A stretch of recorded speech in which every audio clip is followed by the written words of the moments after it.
bien, bonjour à tous. Quelles sont donc les news à date pour le monde de l'intelligence artificielle? Nous sommes donc aujourd'hui le 23 juillet 2026 et nous avons énormément de choses à explorer. Commençons d'abord par OpenAI qui clairement sont en partenariat avec Hugging Face dans le but de investiguer sur un événement qui n'a pas de précédent. Voyons tout de suite de quoi est-ce que ça parle. Donc en effet, OpenAI qui à travers d'abord un tweet et ensuite un blog entier, donc ça s'est passé avant-hier, il y a de ça 2 jours, s'associe après un incident de sécurité lors d'une évaluation d'un modèle. Donc qu'est-ce qui a bien pu se passer? Il nous explique tout simplement que lorsque OpenAI ont voulu tester les capacités de un de leurs modèles, plutôt deux de leurs modèles, donc c'est le GPT 5.6 et un modèle qui est en train d'être fine-tuné, eh bien, ce qui s'est passé, c'est qu'en l'essayant, donc dans la branche cybersécurité, ils ont tout simplement enlevé tout simplement tous les pare-feux, toutes les défenses qui, le- qui lui permettent de ne plus être malveillant. Et celui-ci a tout simplement foncé euh, pour essayer de réaliser au mieux sa tâche. Donc, qu'est-ce que était sa tâche? Sa tâche était tout simplement hyper focalisé sur une solution Exploit Gym. Donc Exploit Gym, c'est un benchmark au niveau de la cybersécurité. Et donc clairement, on a demandé à cet agent, à cette intelligence artificielle, de réaliser une tâche spécifique concernant ce benchmark, probablement d'essayer d'atteindre le plus haut niveau de ce benchmark-là. Et lui, tout simplement, il n'a pris en compte ni l'aspect éthique, ni l'aspect cybersécurité, rien du tout. Il a foncé. Donc ce qu'il faut savoir, c'est bien entendu, ils font attention à ça. Donc ils vont d'abord commencer à les mettre vraiment dans des environnements de test en bac à sable, où vraiment ils sont coupés de tout, où les modèles donc sont complètement bloqués et euh, ne peuvent tout simplement pas sortir de cet environnement qui leur accorde. Mais ici, ce qui s'est passé, c'est que pour accéder à ça, le modèle a identifié et exploité ce qu'on appelle une vulnérabilité zero days dans le proxy de cache et de registre de paquets. Pour être honnête, je ne sais pas c'est quoi. Si quelqu'un le sait, n'hésitez pas à me le dire. Et ensuite, grâce à cet accès, les modèles ont mené une série d'actions d'élévation, de privilèges et de déplacement latéral jusqu'à ce qu'ils ont trouvé une brèche dans, euh, dans un nœud qui lui disposait d'un accès à Internet. Et ensuite, c'était la route libre directement vers Hugging Face, qui d'après donc le modèle, ils hébergeaient ce dont ils avaient besoin. Ils ont donc foncé. Ça a été donc retrouvé, enfin ça a plutôt été repéré par le personnel de Hugging Face qui était d'ores et déjà en train d'investiguer dessus et directement en même temps, donc ça a été détecté et stoppé par les agents de Hugging Face ainsi que leur équipe sécurité. Et en même temps, donc, il y a aussi l'équipe OpenAI qui s'est rendu compte que ça utilisait anormalement les calculs d'inférence. Et c'est pourquoi en fait ils se sont retrouvés, ils se sont contactés et ils ont en effet vu qu'il y avait un vrai problème. Donc, quelles sont les mesures qui ont été prises par OpenAI dès que ça arrivé? Donc, bien entendu, dans le cadre de cette enquête, ils ont mis en place des contrôles stricts et blablabla. Ils travaillent étroitement avec Hugging Face afin d'avoir une analyse forensique. Une analyse forensique, c'est remonter d'où vient exactement le problème pour éviter qu'il ne se reproduise. Et bien entendu, ils ont divulgué de manière responsable la vulnérabilité. Ils ont rajouté, intégré un Hugging Face à l'accès de confiance pour les aider à travailler sur tout ça.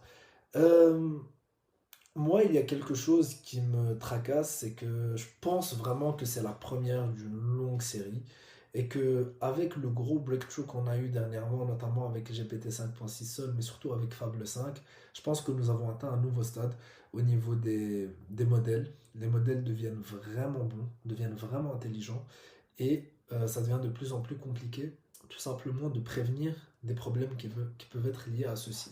Voilà. Maintenant, en ce qui concerne la véracité de tout ça, je pense que bien entendu, il y a eu quelque chose qui a échappé de leurs mains. Et je pense pas que c'est aussi grave qu'on le laisse entendre. Parce que, aussi mauvais ça peut paraître, ça reste une très bonne publicité pour OpenAI. On parle de 29,4 millions de vues sur X. Et ça laisse surtout penser que OpenAI possède un modèle que lorsque il lui enlève un petit peu les restrictions qu'ils lui mettent, lorsqu'il le débride, entre guillemets, celui-ci peut vraiment, bref, peut vraiment dépasser toutes les attentes. Et mine de rien, Je pense que ça rentre dans cette course au marketing, cette course à qui a le meilleur modèle. Donc, je ne suis pas encore inquiet, mais ça va commencer à l'être. Ça va vraiment commencer à l'être. Et je pense que si là maintenant, ça se répète dans les semaines à venir avec Anthropic, avec les agents chinois ou qu'importe, je pense vraiment que là, ça va commencer à être un réel problème. Et ça sera un sujet qu'on développera bien entendu. Directement, passons à la deuxième news qui est un peu plus légère, un peu moins grave que la première. C'est celle de l'arrivée en France des résumés IA qui sont proposés par Google directement. Donc, Google vont directement proposer, lorsque vous tapez votre recherche sur un sujet spécifique, un sujet d'actualité notamment, eh bien, un résumé par l'IA qui va donc directement vous expliquer toute la news. Et ça, en effet, mine de rien, c'est une petite news, mais elle aura son impact. Les médias, eux, craignent une baisse de leur trafic et c'est pas con. C'est pas con parce que des médias comme Le Monde, des médias qui vraiment ont basé tout leur business model autour de tout simplement la circulation des personnes, la, tout ce qui est, tout ce qui est trafic, tout ce qui est trafic de personnes qui passent de plus en plus, et bien là, si ils sont fréquentés ne serait-ce que 50% en moins, ça risque vraiment de foutre en l'air tout un business model. Donc petite news, mais qui peut impacter, surtout que je sais que, voilà, je suis moi-même créateur de contenu, il y a probablement des créateurs de contenu qui s'intéressent aussi à ça, donc c'était une news qui me paraissait un peu locale, qui parlait un peu de notre environnement à nous, donc, et donc avec l'arrivée en France des résumés IA, il va falloir se différencier, bien entendu. Troisième news, et pas des plus petites, AMD décide d'investir 5 milliards dans Anthropic. Et bien entendu, il y a un contre-deal. Donc voyons un peu plus dans les détails. Donc AMD annonce un partenariat avec Anthropic et disent qu'ils vont investir 5 milliards de dollars dans la boîte IA. Euh, Grosse partie de ce deal, c'est aussi le fait que Anthropic, eux, vont déployer énormément de puissance de calcul de la part de AMD. Et bien entendu, cet accord, c'est du gagnant-gagnant. Donc d'un côté, il y en a un qui investit et l'autre qui va pouvoir profiter de la puissance de calcul et directement donc rendre cet argent. Moi ici, pourquoi c'est une grosse news? Déjà, c'est une énorme news de par ce que c'est. Donc AMD investit 5 milliards de dollars dans Anthropic. C'est énorme. Mais surtout, ça revient sur ce que j'ai expliqué il y a de ça 2 vidéos. C'est un peu cette bulle qui est en train de se créer.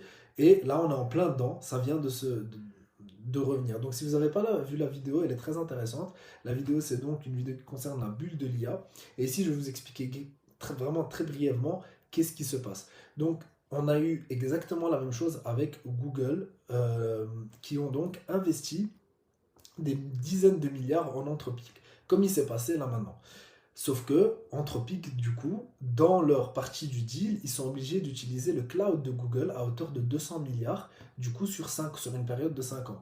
Donc, si on voit bien, l'argent qui fait l'aller, eh bien, elle fait le retour. C'est tout simplement un donnant-donnant. Je donne l'argent et tu me la rends. Donc, logiquement, il n'y a pas de création de richesse. Pourquoi est-ce que alors on parle de bulle? Eh bien, tout simplement parce que lorsque Google investit dans Anthropic, Anthropic prend directement en valorisation. On parle ici au niveau du Q1 de 82% en plus de résultats.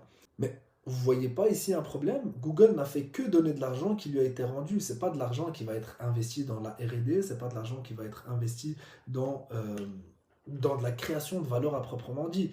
Donc Google donne de l'argent, cet argent est rendu, mais il y a de la création de valeur. Donc Anthropic prend en valeur, la boîte coûte plus cher, et Google, mine de rien, vu qu'ils ont leur investissement dans Anthropic, donc à travers des actions, eh bien, ils ont vu aussi 37,7 milliards de profits au Q1 2026, seulement à travers leur part Anthropic. Donc, Google s'enrichit, Anthropic s'enrichit, et l'argent, eh bien, tout simplement, cette transaction a été tout simplement neutralisée, a été mise à zéro. Et c'est exactement ce qui s'est passé encore maintenant. Donc ici, on a les géants de la tech, ce qu'on appelle les hyperscalers.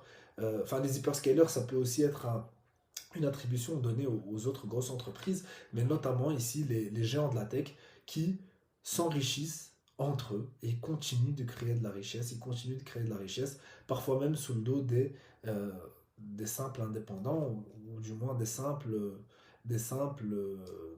pensionnés. Quatrième news qu'on va aborder aujourd'hui, c'est une news J'allais dire drôle, mais pas tant que ça en réalité. Mais vous allez voir pourquoi ce que je dis plutôt drôle. C'est que ChatGPT a failli tuer quelqu'un. Donc ouais, ChatGPT a failli tuer quelqu'un, mais pas de la manière dont vous pensez. C'est tout simplement en Floride, donc un homme qui a demandé des conseils à ChatGPT, lui a fait part de ses craintes, lui a fait part de son ressenti au niveau de son corps, et ChatGPT lui a donné les mauvais conseils, ou du moins les conseils, c'était pas des conseils assez pointus, et donc l'homme a eu des gros problèmes pulmonaires suite à ça, et il a décidé de porter plainte contre OpenAI. Et c'est là que moi, c'est pour ça que j'ai dit que c'était à moitié drôle, parce que c'est les États-Unis, on le sait. Dans ce genre de cas, ils peuvent faire tomber 200 millions du ciel seulement parce qu'ils ont porté plainte contre un géant de la tech, parce que l'IA lui a dit de ne pas prendre tel ou tel médicament. Euh, Bien entendu, je pense que au moment, vous le savez tous, au moment où vous créez un compte, et surtout au moment où vous le promptez à chaque fois, il commence par vous assurer que ce n'est pas un expert, que tous les conseils qu'il donne n'en sont pas, et que ce qu'il donne, c'est plutôt quelque chose qui va juste venir euh, aiguiller, mais pas vraiment à être pris à la lettre. Ce n'est pas un médecin. Donc tout ce qui est conseil en santé, en investissement, etc., ce n'est pas à prendre au pied de la lettre. Et ici, c'est ce qui a failli donc arriver le 23 juillet. Donc s'il vous plaît, faites attention lorsque vous utilisez de l'IA. Déjà de façon globale, relisez l'information et surtout vérifiez les sources. Mais surtout lorsqu'il s'agit de sujets importants tels que la santé, surtout la santé, il ne faut pas lui faire confiance. L'IA est très forte, notamment à travers ce qu'on appelle les hallucinations, à vous faire croire que ce qu'elle dit, ou du moins le dire avec une telle confiance, que vous dites, ah mais non, mais c'est sûr, c'est vrai, si l'IA le dit de cette manière-là, c'est que c'est vrai, alors que je vous assure, c'est du pur bullshit. Et ensuite, la dernière news, c'est que Alibaba a vu sa valorisation, notamment le prix de ses actions augmenter de 3%, grimpant jusqu'à 120 dollars. Donc, euh, un petit peu plus tôt, et ce dû à l'arrivée massive des modèles chinois. Donc les modèles chinois, ce sont des modèles qu'on peut du coup voir ici, ils sont vraiment positionnés d'une manière complètement différente. Tandis que, tandis que du côté américain, nous sommes principalement positionnés dans un modèle d'abonnement et de consommation de tokens, donc à travers des requêtes, API, etc. Les Chinois, eux, ils ont ce modèle-là, mais c'est surtout mis à disposition de modèles en open weight, donc des modèles que vous allez faire tourner avec votre propre puissance de calcul. Et maintenant, si on est sur Velum AI pour le leaderboard dans le benchmark Best Overall, du coup, concrètement, si on devait le comparer à de l'intelligence humaine, eh bien Claude Mythos 5, Claude Opus et Claude Sonnet sont à la première position, mais ce qui le précède, et c'est choquant, c'est Kimi K3 de la part de Moonshot, donc chinois, c'est GLM 5.2 de la part de ZAI, c'est chinois, et c'est DeepSeek de la part du coup de DeepSeek, et c'est chinois, et seulement après nous avons GPT 5.6 seul. Donc pour ceux qui ne voient encore que les modèles américains, je vous assure, ce n'est plus le cas. Les Chinois sont dans la course, les Chinois sont parmi les leaders, et les Chinois, ils n'ont pas de retard. Si c'est pas assez marketé, ça c'est une autre question. Si on n'en entend pas assez parler, ça c'est une autre question. Mais à l'heure où on parle aujourd'hui, les, les modèles chinois sont du même niveau que les modèles américains. Et d'ailleurs, c'est ce qui a provoqué vraiment une petite chute de certaines, enfin une petite chute, je dirais plutôt une baisse de la performance boursière de certaines entreprises américaines, et au niveau de la bourse chinoise, un petit peu de vert ces derniers jours.